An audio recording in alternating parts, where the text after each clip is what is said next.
ご視聴ありがとうございます。スカイリム面白死体研究会会長のめいめいひまりです。今夜も私が選んだとっておきの面白死体を紹介するわ。今回紹介する死体は強盗団の襲撃者よ。彼はソルスセイムに生息する強盗団のボスで、スカイリムにおける山賊長に相当する死体よ。と言っても山賊長の方が圧倒的に強いからわざわざ獣人にするほどではないと思われていたのだけど、最近見つかったある仕様のおかげで実は優秀な死体だと判明したわ。その仕様とは何なのか、彼の性能と合わせて見ていくわよ。始まるよー。強盗団の襲撃者は破壊魔法と片手武器を得意とする魔法戦士よ。すべての属性の精霊レベルの破壊魔法を使えるし、属性強化のパークもすべてランク2まで取得しているわ。こう聞くと強そうに思えるかもしれないけど、全くそんなことはないわ。まず破壊魔法だけど、常に全ての属性を使えるわけではなくて、一つのエリアごとに見習いレベルと精鋭レベルの魔法からそれぞれ一つずつ選ばれて、エリアを切り替えるまで他の魔法は使えないという仕様になっているわ。だから敵の弱点に合わせて属性を変えたりできないし、霊気魔法が選ばれたらドワーフオートマトンに対しては魔法を一切使わなくなってしまうわ。片手武器が得意と言っても、スキルレベルが高いだけでパークは何も持ってないから、最低限のダメージを与えられる程度のものでしかないわ。とまあこのようにはっきり言ってしょうもない性能をしているのだけど、ある武器との相性という点では全ての獣人の中でもトップクラスに優秀よ。その武器とは、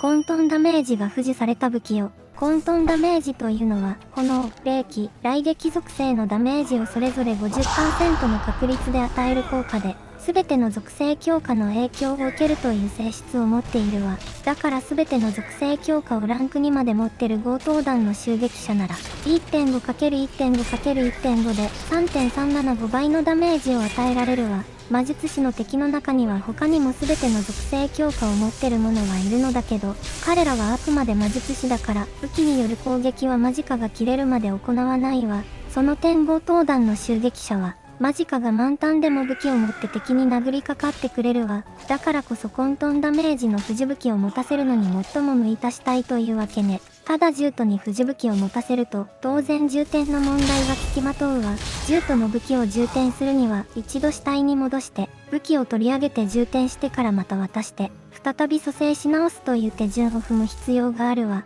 充填が切れるたびにこれをやり直すというのはかなり面倒よね。だけど最新の研究によってこんなことをしなくてもいいということが判明したわ。これっておまかんですか？これは獣人に体力吸収の不死武器を持たせて戦闘させてるところなのだけど、しばらく戦わせていると、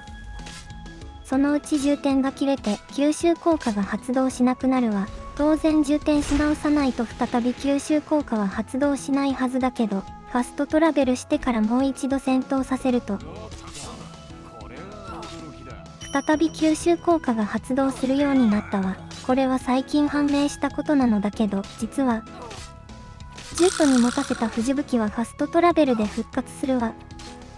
もう少し正確に言うと、渡した時点の充填ゲージが保存されて、ファストトラベルなどの大きめのロードを挟むと保存された充填量に戻るみたいね。どうしてこんなことが起こるのか、よくわからないけど、とにかく獣人に不死武器を持たせるハードルがぐっと下がったことは確かよ。この仕様のおかげで、不死武器と相性がいい獣と全体の価値が上がったと言っても過言ではないわ。そして特にその恩恵を大きく受けるのが、強盗団の襲撃者というわけね。説明しよう。次はステータスを見ていくわよ。これが強盗団の襲撃者のステータスよ。精鋭レベルまでの破壊魔法を全て使えるように見えるけど、さっきも言った通り、実際にはエリアごとに各レベル1属性しか使うことができないわ。属性強化も全てランク2まで取得してるから、ダメージ自体は悪くないのだけど、最大マジカが低すぎて、あっという間にマジカ切れになってしまうのよね。片手武器の適性はあるけど、パークは何も持ってないから、魔法も武器も大したことなくて、とてもじゃないけど山賊長と張り合えるステータスではないわ。混沌ダメージの不死武器との相性は抜群なのだけど、それがなかったら獣人として連れ回そうとは思わないわね。ただ全身重装備で重装の適性もあるし、アイアンフレッシュも使えるから防御力だけはかなりの高さになるわ。死んでくれません？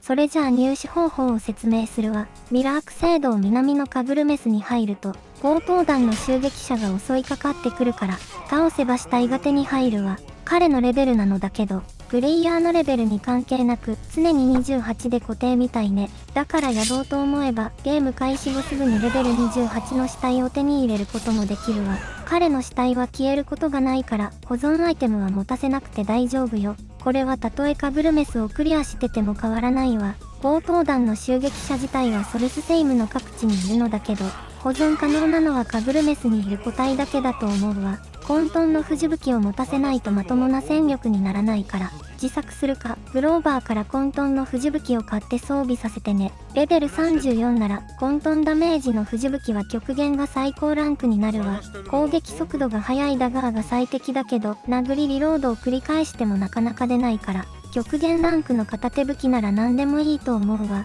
ご視聴ありがとうございました。というわけで今回は強盗団の襲撃者について紹介したわ。混沌ダメージとの相性がいいこと以外取り柄がないのだけど、その取り柄だけで十分戦力として活躍できるわ。重点が面倒という欠点も克服されたから、普通に強い死体として運用できるはずよ。それじゃあ今回の動画はここまでよ。よかったらいいね、高評価してもらえると励みになるわ。またね。